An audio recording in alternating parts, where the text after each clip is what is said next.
Episode 3, The 5 Hidden Trapdoors of Weight Loss. Hi, and welcome back to the Optifast Lifestyle Education Series. This episode is the third in a series of topics, each one helping you with a different aspect of health, with an emphasis on weight management. Today, we're going to look at how prepared you really are to make changes to your eating and health, and help you get the fundamentals in place from the beginning. Here's the thing. Not all people who set out to manage their weight are able to do so quickly or easily. There are a few reasons why this happens.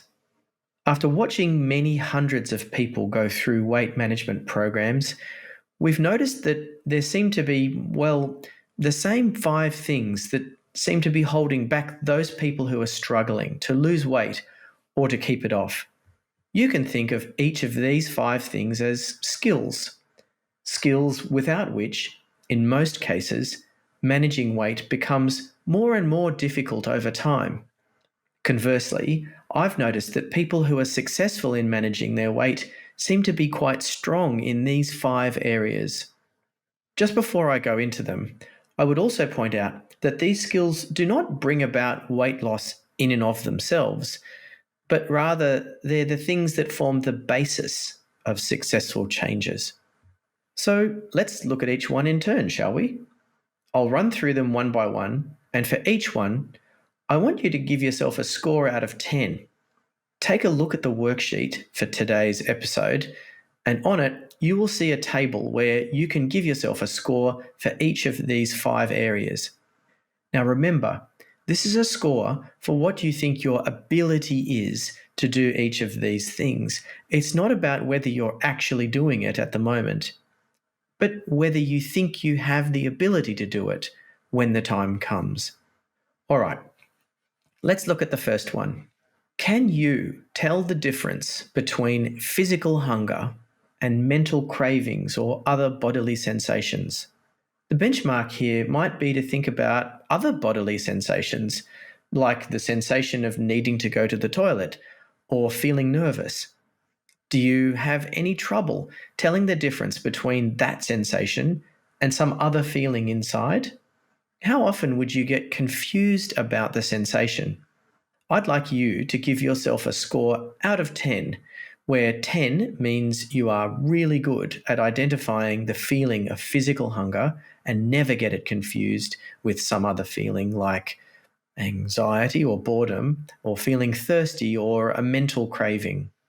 Okay, the second skill is about personal choice.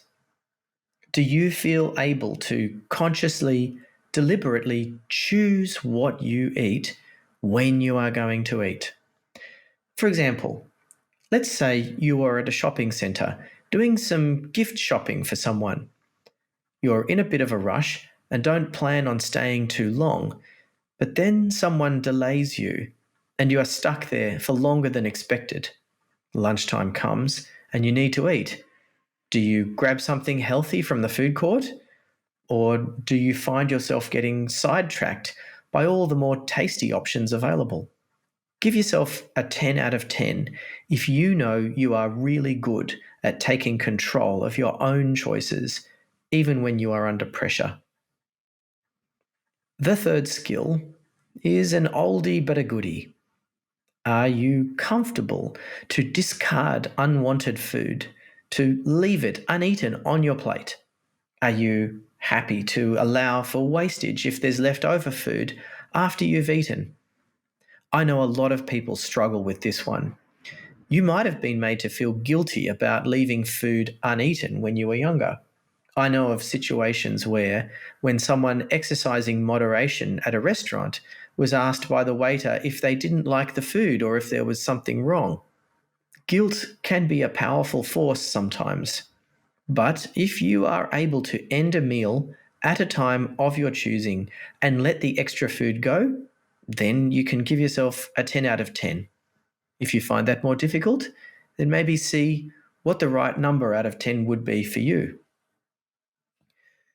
The fourth skill is an important one if you are planning to eliminate or reduce your food intake at some time.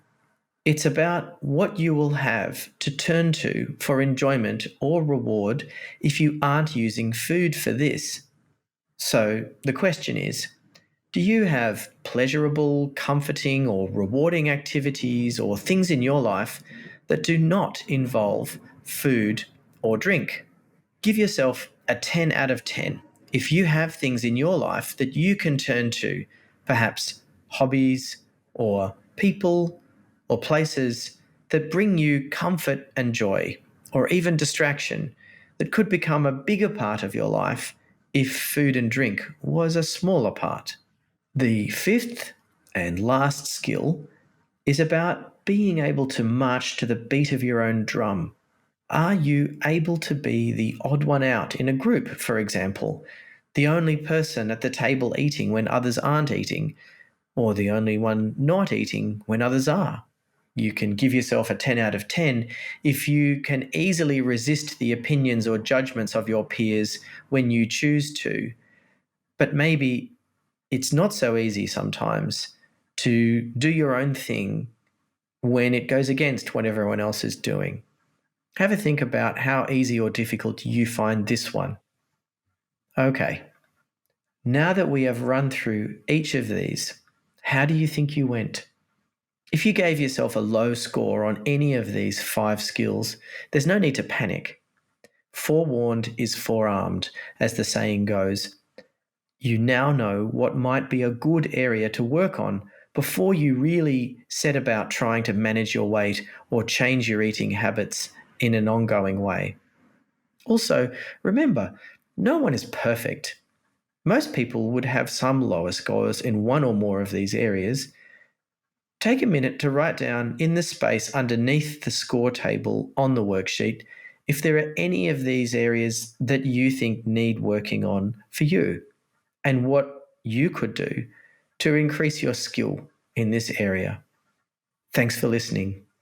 Looking after yourself is a terrific thing to do and will bring benefits not only to you, but to the other people in your life. So keep going. It's working. And remember to be kind to yourself along the way. I'll see you next time.